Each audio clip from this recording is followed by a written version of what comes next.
What's up fellow nerds, I'm your host Dr. McKay and welcome back to my channel. In this video I will be breaking down the history of the mechanical bug replicators. In this breakdown I will be covering their origins, their rise to becoming the scourge of the Asgard and their lead up to their defeat. But before we get started, if you like the content, please feel free to like, comment and subscribe for more. And with that said, let's go.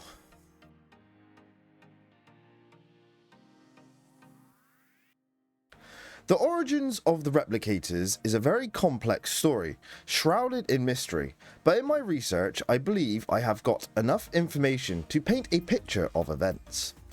Some of this is complete conjecture on my part, pieced together with info from the shows, novels and wiki. I'm merely taking some creative liberty to paint a broader picture for you. So, we start our story with the Lanteans, who evacuated Atlantis some 10,000 years ago. They arrived on Earth and found the people to be too primitive to start a civilization again. So most of them left Earth and went into isolation and ascended. But a few of them wanted to continue on. And one or more of these Lanteans found themselves on a planet designated P3S517 and made it their home. These Lanteans continued in their experiments and technology and over the next few thousand years developed a small civilization. It's unclear though on if the original Lanteans lived long enough, or eventually ascended or died naturally, but they left their technology and some of their knowledge behind with the population of the planet, which may or may not contain descendants of those Lanteans. And around 5000 to 3000 BC, an unknown person, later referred to as Father, which could have been one of the Lanteans, but more likely a descendant, used the technology of the Lanteans and created a android to simulate a very realistic illusion of humanity. This android, called Reese, was constructed with ancient technology and knowledge. She was made of solid components and mechanical parts, with millions of nanites to maintain her systems. These nanites repaired her systems and can alter the molecular makeup of her to change and fix any damage. Her personality was either created from scratch or modelled after a real brain, but whichever it was, the personality was that of a child, and led to her being very immature, with the inability to take responsibility for her actions. But even with this flaw, she knew what she was and was highly intelligent. After her creation, the population of the planet was curious at first, but later began to fear Reese, as Reese, due to boredom, began creating mechanical bugs as toys to entertain herself. These bugs were created by Reese using her nanites to change the molecular structure of metal objects, to melt it down and reform them into tiny blocks. And with enough blocks, they would come together and form a spider-like bug. Reese would control these robots while also giving them some sense of independence from her and created many. This sudden development forced the population to fear the bugs and Reese, and they tried to stop Reese from making more, eventually wanting to destroy Reese altogether. This led Reese to teach her toy bugs to self-replicate and protect her and each other, and this led the bugs to begin replicating themselves into large numbers, eventually overwhelming and destroying the population, leaving Reese all alone. Reese, seeing what she did and what her creation had done, while possibly losing control over them, decided to lock herself away in the room she was created in, and place herself in stasis, leaving the bugs to consume all the metal on the planet. And with nothing else to consume, the bugs would shut down and go dormant, and lay in wait for many years, until a curious race discovered the planet, and would unintentionally allow the once toys for boredom to become the scourge of two galaxies.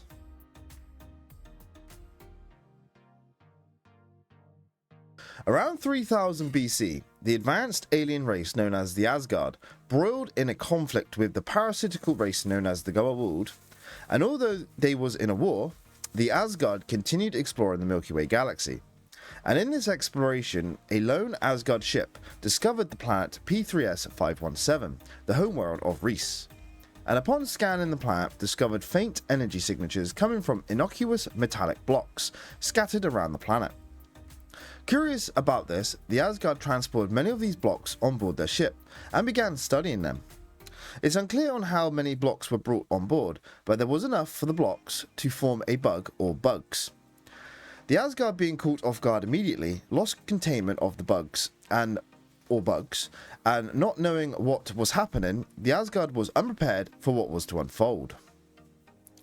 The bugs began to immediately replicate themselves and began to mess with the ship's systems, and with the Asgard ship already on a course to the Ida Galaxy, and with the Asgard losing control of the ship's systems, saw the danger of the bugs and decided, in a last-ditch attempt to stop the bugs, to destroy their ship before the bugs can reach the Asgard homeworld.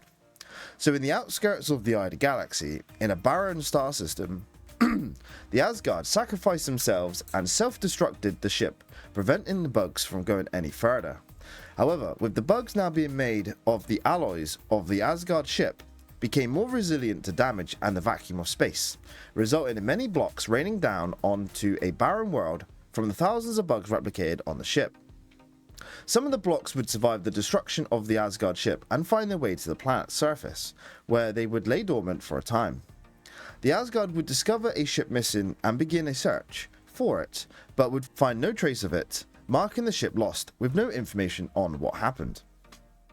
But this was only the start of what was to come, as not long after, another Asgard exploration ship exploring space would detect the faintest energy signatures coming from a barren world in the Ida Galaxy. The ship would investigate the signature and discover small mechanical blocks scattered over the surface of the barren world and transport them on board for study. The Asgard began to study the blocks and brung a few together, seeing the energy become stronger. They kept adding blocks to the cluster till the blocks began to move and form a spider-like bug.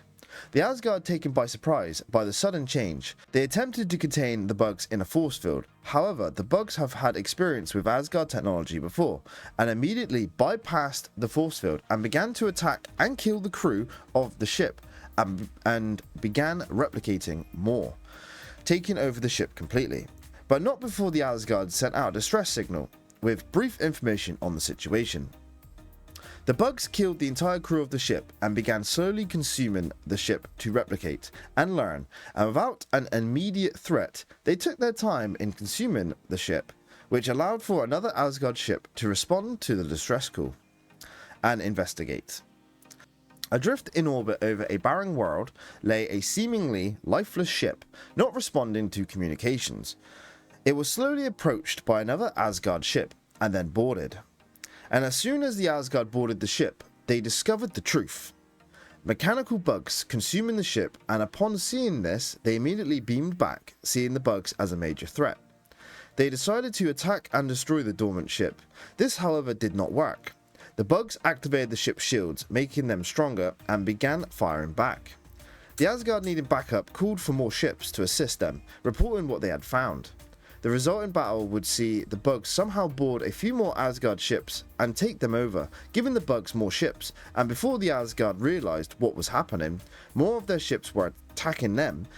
The Asgard, seeing the battle getting worse, retreated with the remaining ships they had and reported back to the Asgard High Council about what had transpired. In the ensuing council meeting, the bugs were named the Replicators and was made a top priority for the Asgard. An attack fleet was formed and led by Thor, the supreme commander of the Asgard fleet, to return to the star system and destroy the Replicators. As the fleet of the Asgard's most powerful warships approached the Replicators, the Asgard began their assault, with new tactics employed by Thor. This gave the Asgard the upper hand at first, but not for long, as the Replicators began to adapt and push the Asgard back, taking control of more Asgard ships, with the method unknown. Thor ordered all of the ships to retreat and form a defensive line, noticing the Replicators only attacking when provoked. But just as the Asgard believed they had held the Replicators at bay, their behaviour suddenly changed, and the Replicators began to move, seeking out more materials to consume and replicate. The Asgard, unable to stop them spreading, began to divert their forces from the war with the Goa'uld to aid in the struggle against the spreading Replicators, and as the Replicators moved slowly and less provoked, the Asgard began to develop more advanced weapons and technology to fight the bugs, and with each new piece working at first, giving the Asgard hope, the Replicators would adapt and consume the new technology, becoming more advanced. The Asgard would continue to combat the Replicators as they spread out into the wider galaxy, continually being pushed back and back, losing worlds one after the other, and losing many ships over the next few thousand years, with nothing the Asgard could do to stop them. The Replicators were mere machines, unable to be negotiated or reasoned with. They had but one goal: replicate. This drive to make more of themselves saw the Replicators spread out like a plague, consuming all they could find, drawn to all sources of technology, attacking any race and any planet they came across, in the pursuit of replication. But due to the energy required for replication, the Replicators were very casual and took their time spreading out. The Asgard would become the only obstacle for the Asgard? The Asgard would become the only obstacle for the Replicators, and as the result of the Asgard being the only race to actively engage the Replicators, the Asgard would lose much of their technology and ships to the Replicators, making the majority of the ships the Replicators used being Asgard ships, as their means to spread out. The Replicators would go unbeaten for thousands of years until they encountered a group of humans that have the right set of skills and weapons to finally challenge the bugs and prove that they can be beaten. Right, so much of what I have talked about there is around 70% made up conjecture on my part, creating a story narrative containing the small pieces of confirmed information there is, to tell an engaging story of what I think happened from the info told in the show and extended material, as there is very little story and bullet pointing brief moments of history in this breakdown doesn't paint a picture, and as there is no canon story I can break down that covers the entire history of the Asgard's war with Replicators, I opted to create one that joins the dots of the canon story into a possible story with canon moments. So although most is canon information, a lot of it is my own story infill to bridge the moments together. But moving on, the history is 100% the show's canon. So let's go.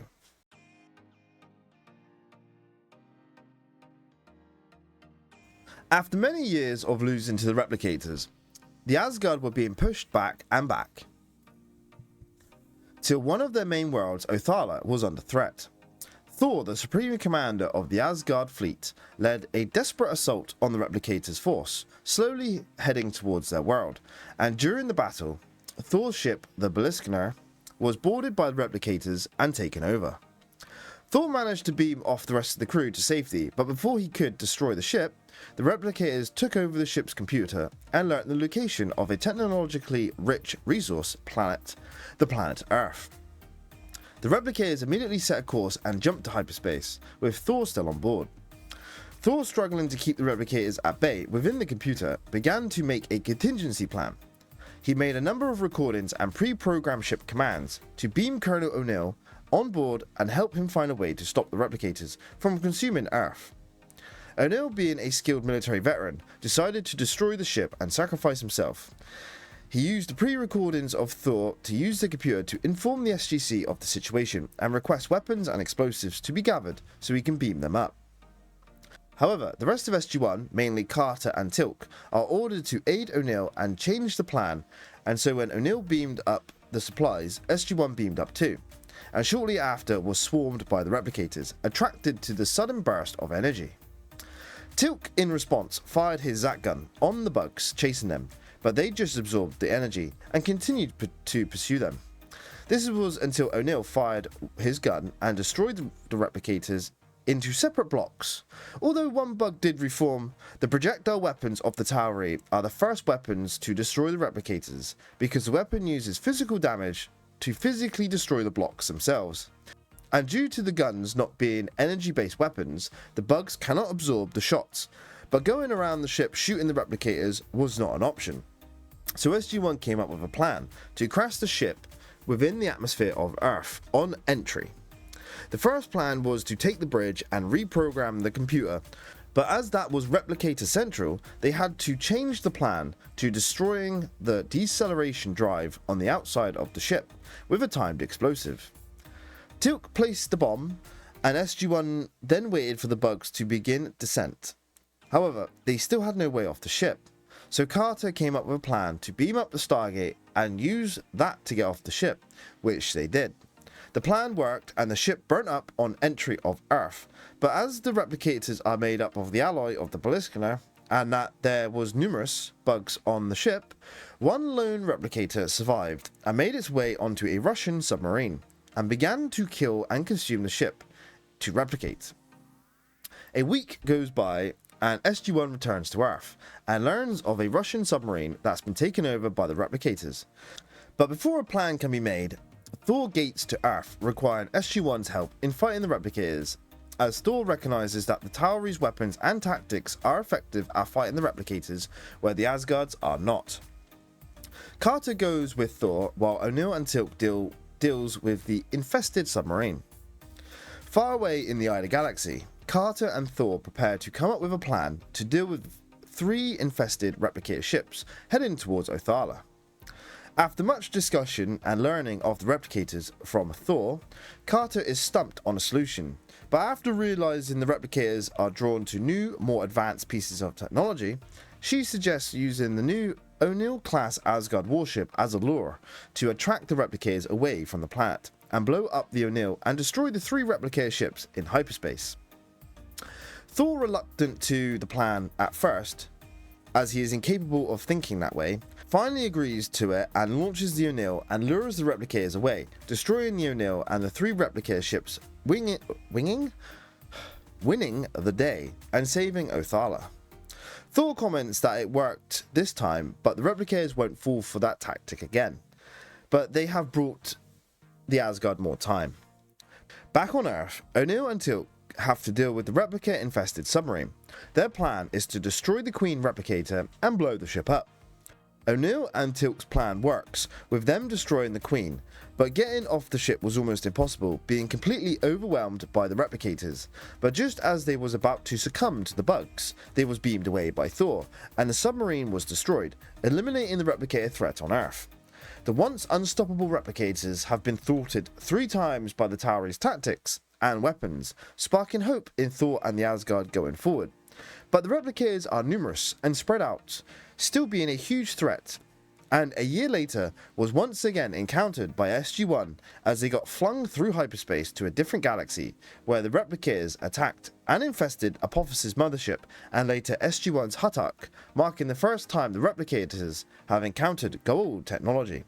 SG-1 came up with a plan similar to the plan they used on Thor's ship, and after fighting their way through the replicators, they succeeded in their plan to crash the ship into the planet Delmak, stopping the replicators from spreading in the Milky Way galaxy, thus winning again against the replicators.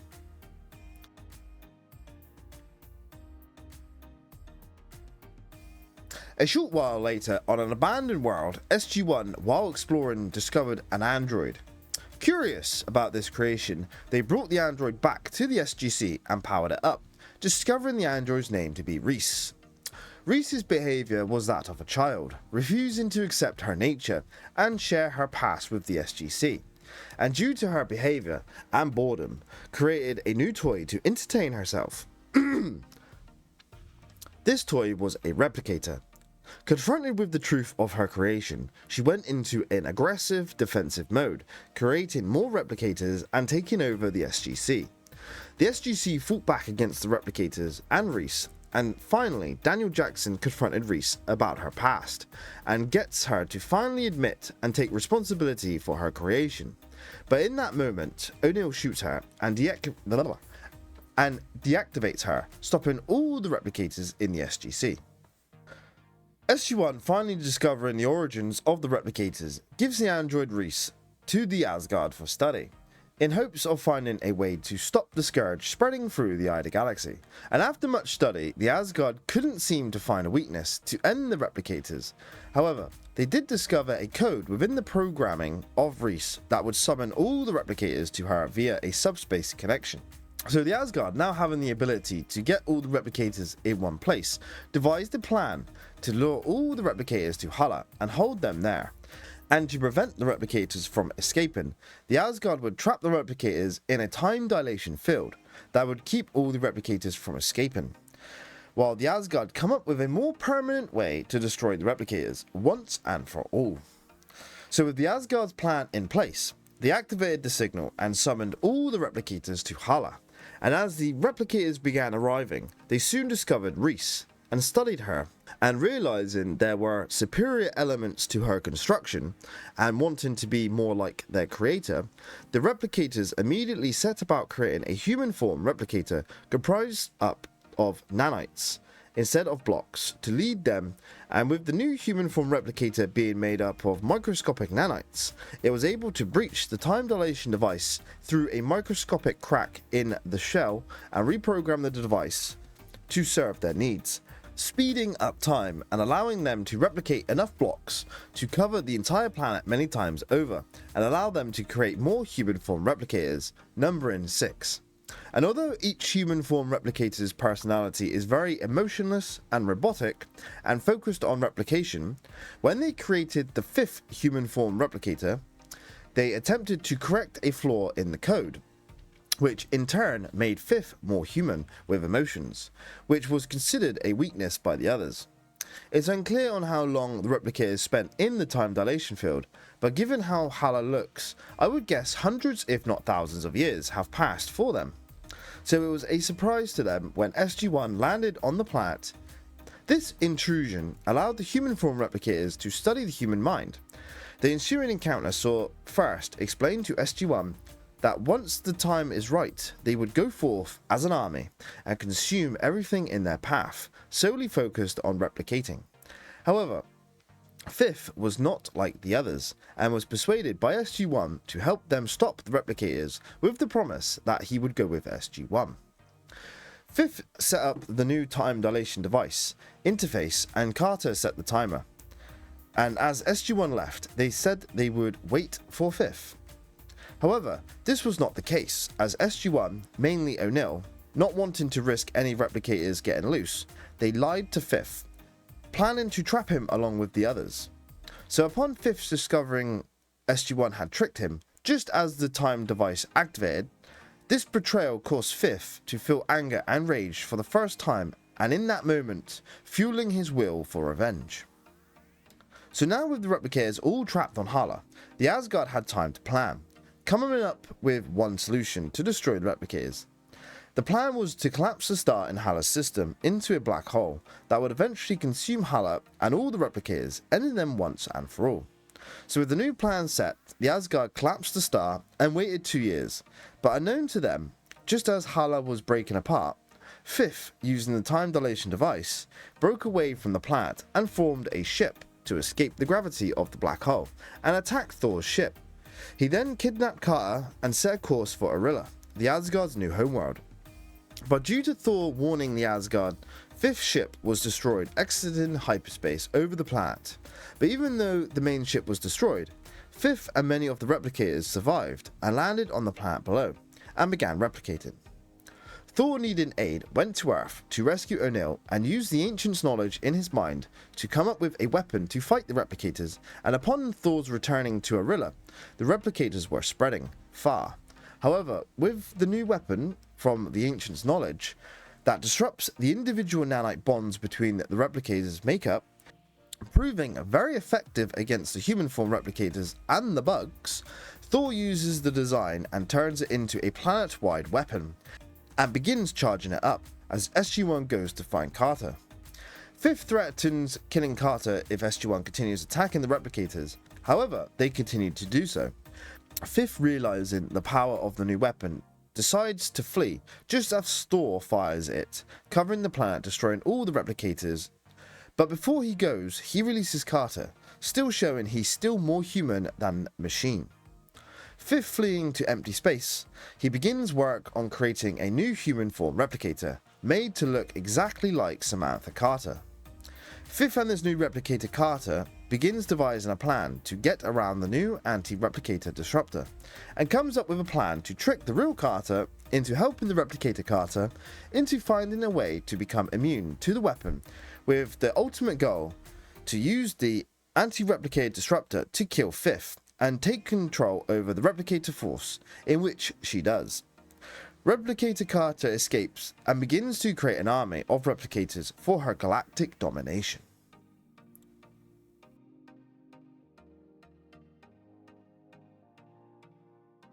Not long after Replicator Carter tricked Samantha Carter into helping her become immune to the anti-replicator disruptor, she travels to the Milky Way galaxy and infiltrates and assassinates a bunch of gold system lords, which include Lord Yu, at the Hussar space station.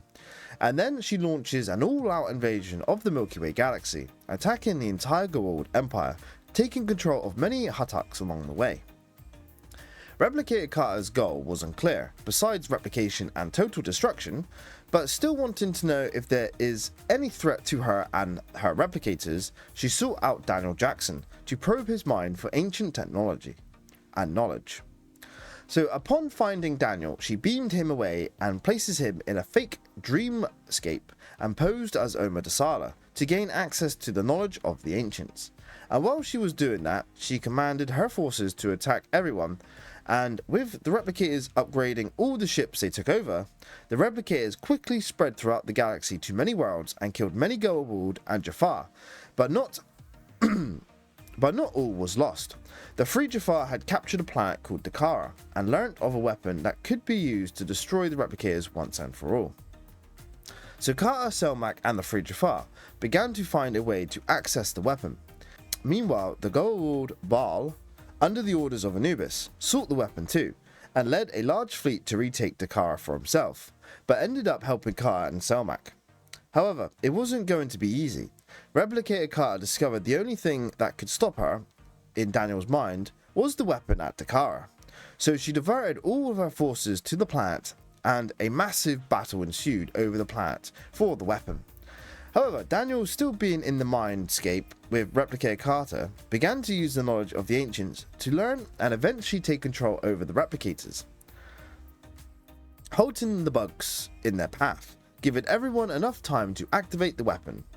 Daniel sacrificed himself to buy the galaxy time, and after giving in to the strain, Replicator Carter ended the dreamscape and then killed Daniel, just as the wave of energy spread throughout the galaxy, wiping out every single replicator, ending the plague of the mechanical bugs once and for all. That was originally created as a toy by a childlike android.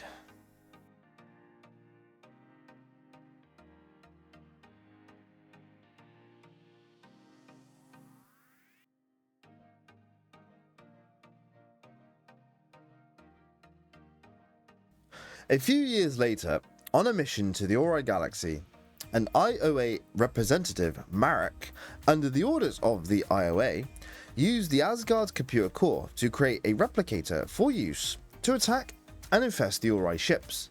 However, he was caught, but not before the computer fabricated a single replicator. Unknown to SG-1, the bug was immune to the anti-replicator gun, and upon trying to destroy it, the replicator escaped and turned into a queen, and began replicating.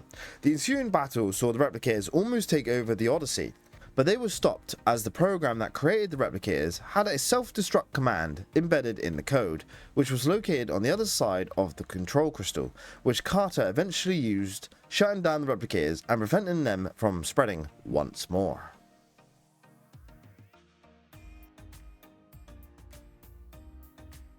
The Replicators were one of the greatest enemies ever seen in the Stargate universe.